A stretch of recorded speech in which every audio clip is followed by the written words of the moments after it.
Hello, everyone. This is Ed Mills. I'm going to present a little PowerPoint. Well, that's what we used to call it. Now it's called Google Slides. Um, I just want to throw some of these ideas out here and embed them in the article that I'm writing. Some people like to hear the words spoken, and some people like to see graphs, so this is for those people. All right, the first slide you see here are 4 pillars of wealth building. Pretty self-explanatory. I'm going to walk you through all 4 steps here, and here we go. All right, our first pillar is debt avoidance. There you have it. What exactly does that mean? Well, I've made a little list. Debt we try to avoid. And before we go any further, let me say this does not mean we have always avoided these, but going forward, we'll definitely try to avoid them. And if we do take one on, we'll make it a debt for a short term as opposed to a 30-year window. But let's just run through these. Number one, mortgages. We don't like them. You're looking at 30-year time obligations.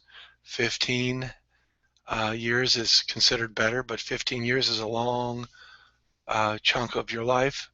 HELOCs, home equity lines of credit. These are generally secondary loans taken against your home or your real estate. And it's very easy to get yourself in trouble with these as well. As a matter of fact, before I sold my home, I believe I had mine topped out at $40,000 or $45,000 over the course of I don't know, 4 or 5 years. I mean, I used it strategically to better my position, but at the end of the day, I'm carrying debt, and I had a very low rate. I believe it was 2%. But it still, I didn't like it. Number three here, student loans.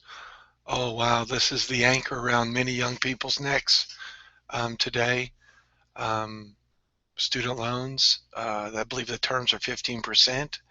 It's very easy to find yourself in, I hear people 100, $200,000 student loans. It's insanity. Um, some people try to give a positive spin on that and refer to it as a mind mortgage. Sure, I've, I've heard that, but still, at the end of the day, someone has a claim on your income. You get your income by offering your time, usually working to get income. However, when you get the income, half of it's probably gone to, we'll just say mortgages, HELOC, student loans. And number 4 on my list, credit card debt. God, we love that, don't we? 29%. Oh, geez, credit card debt. And you make the minimum payment. I think, two, three lifetimes to pay it off. Something insane. All right, and finally, car loans. These are generally 5, 6, even I think 7-year terms. Generally, you get more car than you need, and of course, by the time you pay off that car, it has little to no value. All right, so debt avoidance, that was pillar number 1. All right, pillar number 2 is something I'm very fond of. You people that read anything that I post know I talk about this concept all the time. Hardcore savings. Hardcore savings. You know, I don't want to be weenie like and shoot for 5, 10, 15, 20%. That's what the personal finance world advocates. The only problem I have with those rates is that I think they're too low.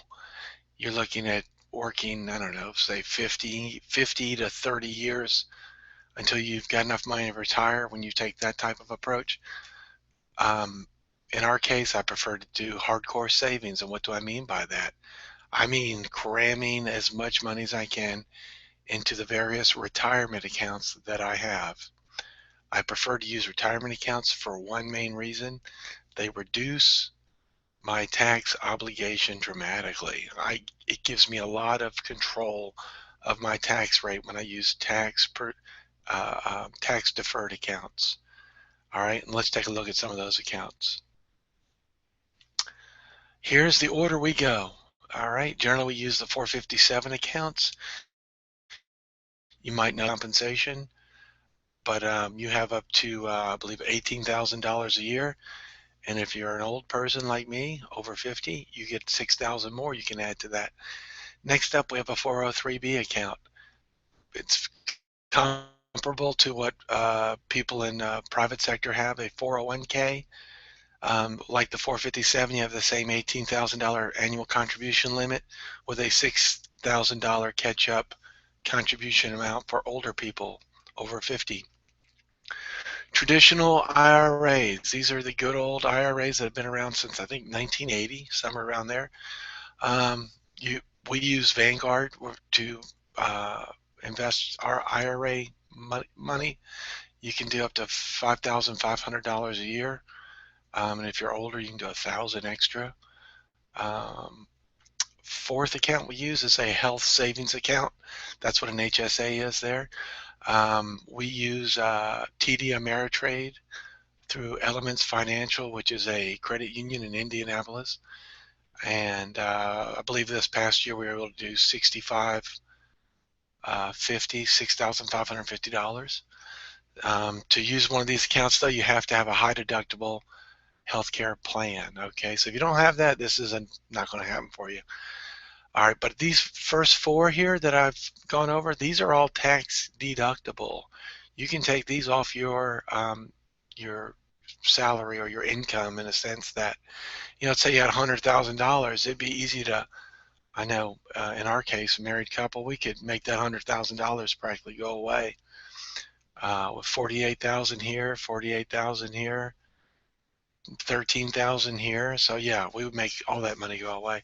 But I'm going to write a blog post and show you some of these tricks. This is just an overview that I'm doing today.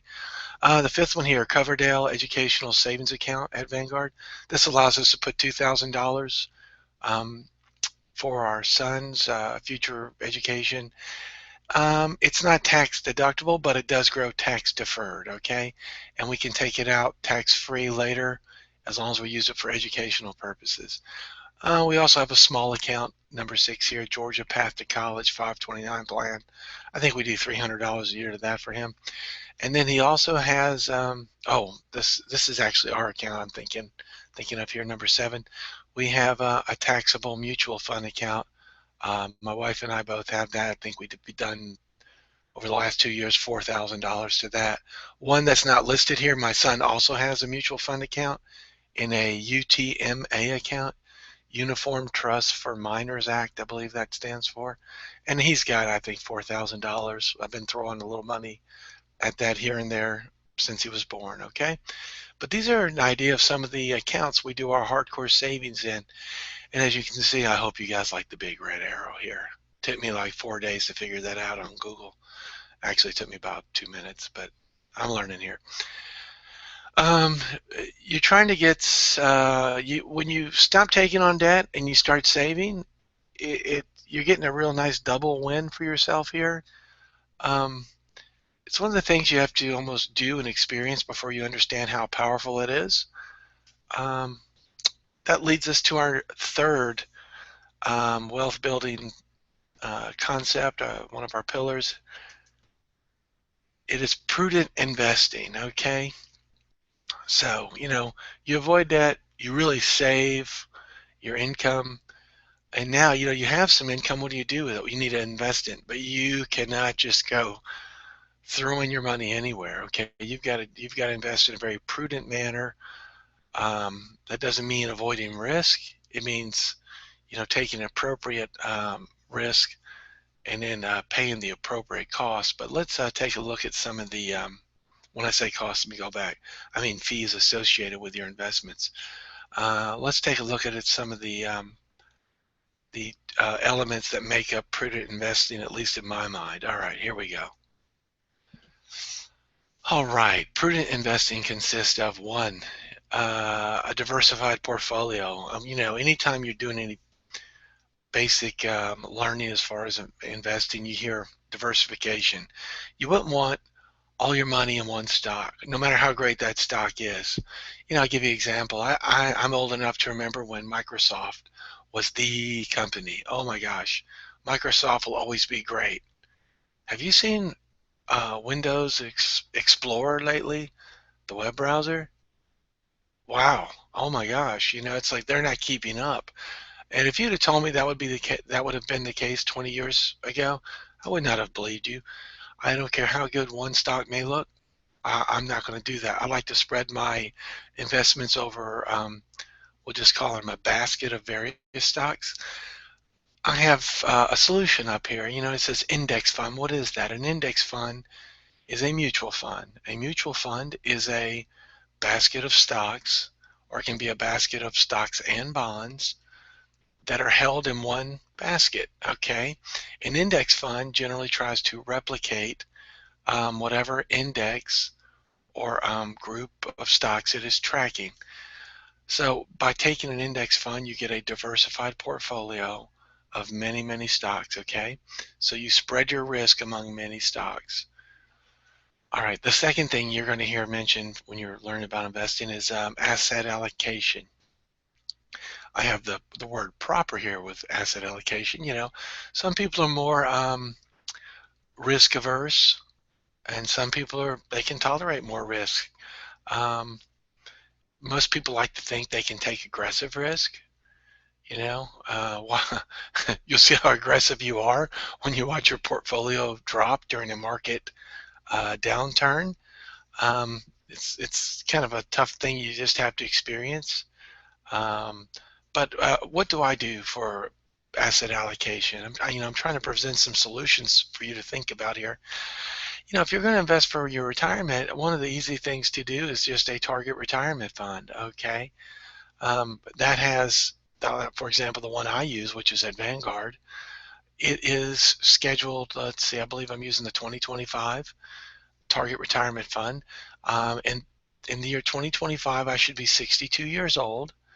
Um, that fund is made up of a number of index funds, and it has currently, I think it's about 75% stock, 25% bond.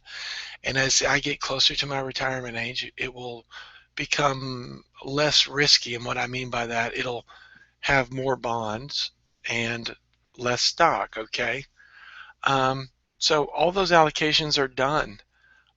You could pick a balance fund at or something like, for example, what Vanguard refers to as a life strategies fund, where it's all the allocation between stocks, bonds, and money market components are all done automatically in the fund. Okay, the final element of prudent investing consists of your costs, your investment costs. You have to know what it's costing you to invest in whatever you're going to invest in. Generally, there's not a lot of transparency in fund costs. It's generally the last thing your financial advisor wants to talk to you about. They want you focusing on, how your money's going to grow, and you start having visions of I'm going to be wealthy. And well, what people often forget is if you are totally unaware of your costs and they have not been presented to you in a transparent manner, you're probably getting hosed. Okay, so let me steer you in the right direction here, and let me just say the Vanguard group. You need to know about Vanguard. And Vanguard is not the only low cost option. I know Schwab has a number of fine low cost index products that I would feel comfortable using. I know that Fidelity also has some funds. USAA has a few low cost index funds. But here's why I lean toward Vanguard. And like I said, it's only an overview, but I know first and foremost, Vanguard's ownership structure is set up. It's basically like cooperative. The only people that can own shares of Vanguard are the people that have um, investments with Vanguard. Vanguard does not suffer from the trap that many investment groups have, is they don't have outside shareholders. So Vanguard is very cost conscious, and those cost savings are passed on to you in their low cost funds. And let me just give you a little insight on that. You see here it says the majority of our retirement is vested in two Vanguard funds, the Vanguard TSAX. That's the total stock market index. I pay 0.05%. That's 5 basis points to invest in that. And this other fund mentioned here is 0.15 expense ratio. That is the target retirement fund. Okay, let me just say this. As a teacher, I see a lot of 403B products. Um, it's very common to be stuck in products where you're paying at least 2%, 2.5% a year. That would be a ratio, what, 39 to 1 if it was a 2%, 200 basis points versus 5 basis points. So Vanguard is very cost effective. So, a lot of people might be wondering, God, do you work for Vanguard? No, I do not. I invest with Vanguard. The reason being is that they give me a fair shake on cost. I always tell people if you can find something better and more cost effective than Vanguard, please email me immediately. Um, I'd love to see it. Okay. Let's take a look at the next pillar of wealth building. All right. The big arrow points you to frugal living. Frugal living, you can find a lot on the internet about that. What exactly does it mean? Let's take a look at what I tried to define it as. What is frugal living? Well, the phrase always pops into my head, living low on the hog, developing a low-cost lifestyle that you actually enjoy. I think a lot of people, and me included previously, when you hear the word frugal, you think of miserly, penny pinching individual who's just, a killjoy, never has a horrible life because he's so preoccupied counting his little pathetic pennies. That's not how it is, okay? Um, in the last few years, we've really pared our living expenses, and I'm constantly amazed at how low our costs are. You might have read some of my articles. Our $59 TV, internet, or cable internet and phone scenario, that includes 2 cell phones and that $59. You just need to reevaluate where you're spending your money and ask, am I actually getting value from this? Or can I get a similar or comparable value at half the price or less? You'd be shocked at many times you can. Um, One of the great sites for that would be Mr. Money Mustache. You can really find a lot of expertise on frugal living, but not frugal suffering living. All right. I believe he refers to it as badassity in a sense, and I would have to give him 2 high fives on that. All right. Why? This number two, this might seem kind of silly, but it's often overlooked because a low cost lifestyle is easier to maintain than a high cost lifestyle. Right now, where I'm living, I pay $500 a month for my apartment, $100. Let's round up, say 120 for um, electric and water. Um, we buy most of our groceries. We'll just say 400 a month. Throw in $100 a month for wine. I'm rounding up. It doesn't cost a lot to live like that, and I would argue my daily life's pretty incredible. Um, and I'll write more about that. Okay. And the bottom line here is a frugal lifestyle allows for earlier retirement or extended breaks from unemployment. If you do not have to generate a $2 or $3 million portfolio to cover the cost of $100,000 a year lifestyle requirement, well, guess what? You can probably knock off many years early. Um, I've played around with some numbers, and if I were to retire on $18,000, I've got more than enough money to do that. I could have retired years ago. 24,000, I believe I've got enough to do that now. All right, 30, yeah, I think I'm even there. But no matter what I end up spending per year, I will be aware of what I'm spending because I do not want to have to go back to work just to maintain lifestyle. To me, that would be insane. All right, I think I've got one more slide here. Let's take a look. All right, I wanted to show this right here. We see the 4 pillars: debt avoidance, hardcore savings, prudent investing, frugal living. I wanted to point you here this sweet spot. All right, you see the arrows. I hope you can see that there. If not, you might want to get your eyes checked. And I just wanted to say this, that this combination of these four elements really worked for us. And these are what I would say they produce a wealth building synergy. Oh my gosh, I know you guys presentations and synergy was a buzzword. It was, and it keeps coming back, and I just get so tired of that word synergy. But I'd argue this is probably a case where it's well deserved. When you couple these four elements, this really increased our wealth, which then increased our options to do what we want and increased our freedom.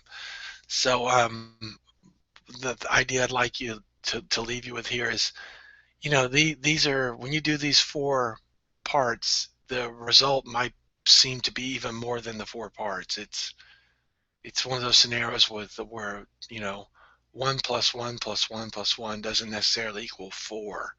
It almost feels like it equals 10 in a sense. All right, I just want to say, go for it, test it out, see what you think. You can read more about these concepts at my site, millionaireeducator.com. Thanks for listening. I hope this helps you realize some of your financial and life dreams. All right, that's a wrap.